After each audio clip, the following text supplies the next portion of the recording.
21 hari bulan saya Menteri Besar yang pertama yang mengangkat sumpah sebagai Menteri Besar Kerajaan Perpaduan Negeri Perak.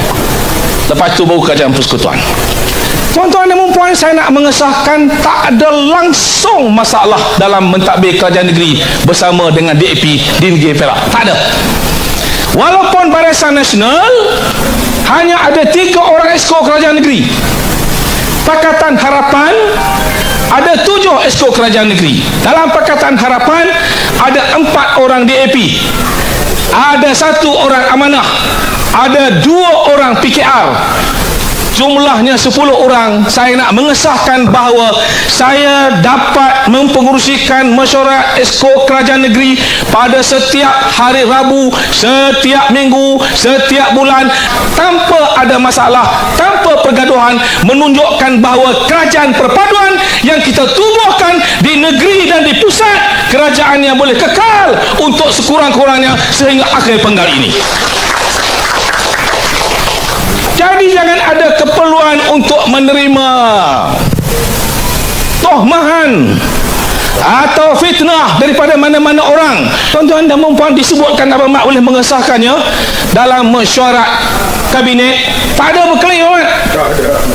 Saya tanya PMX setiap kali balik ke Ipoh naik kereta dengan saya, tanya adakah ada masalah? Tak ada masalah. Tuan-tuan dan puan, apabila kita boleh memaafkan antara satu sama lain, bila kita boleh saling faham memahami antara satu sama lain, sudah tentu akan datang rasa hormat. Tuan-tuan dan puan, melainkan orang yang hatinya rosak,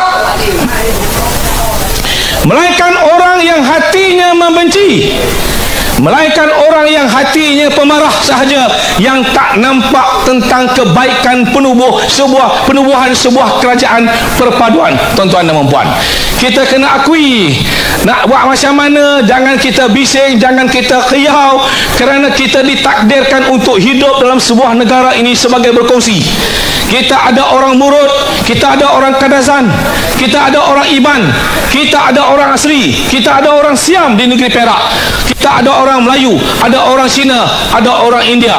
Semua ini tuan-tuan dan puan telah ditetapkan oleh Allah Subhanahu Wa Taala. Abang Mat Sabu sebut tadi, setelah semua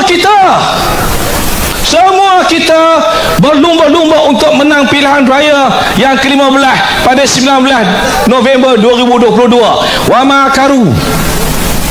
Manusia boleh merancang, Pakatan Harapan merancang, BN merancang, PH merancang, semua merancang, PAS merancang, Bersatu merancang. Wa makaru.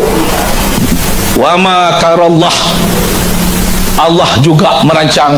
Wallahu khairul makirin. Dan sesungguhnya Allah adalah sebaik-baik perancang. Rancang manusia apa? Rancang manusia, BN kata dia nak menang Solo, PH kata nak menang Solo, PN pun kata nak menang Solo. Itu rancangan manusia. Tapi rancangan Allah, Allah tak bagi kemenangan kepada PN, Allah tak bagi kemenangan kepada PH, Allah tak bagi kemenangan kepada BN, kerana Allah berkehendakkan sebuah kerajaan yang menyatakan perpaduan. Allah berkehendakkan sebuah kerajaan ditubuh berasaskan kepada manusia, orang yang hidup atas bumi Malaysia ini yang terdiri daripada pelbagai kaum dan pelbagai agama. Tuan-tuan dan puan, bukankah dalam Al-Quran Allah mengajarkan kita memang Dia jadikan manusia, umat atas bumi ini berbagai kaum, berbagai warna, supaya kamu saling mengenali.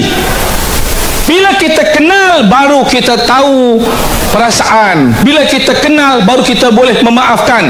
Bila kita boleh maafkan, akan wujud kasih sayang. Bila wujud kasih sayang, kita akan bersedia untuk bertoleransi bagi menubuhkan sebuah kerajaan.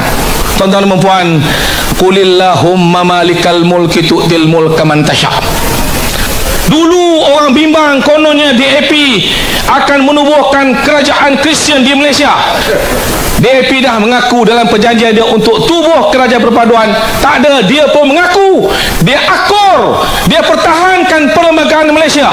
Bermana perlembagaan Malaysia meletakkan Islam sebagai agama rasmi persekutuan, dia akur, dia tak timbul masalah.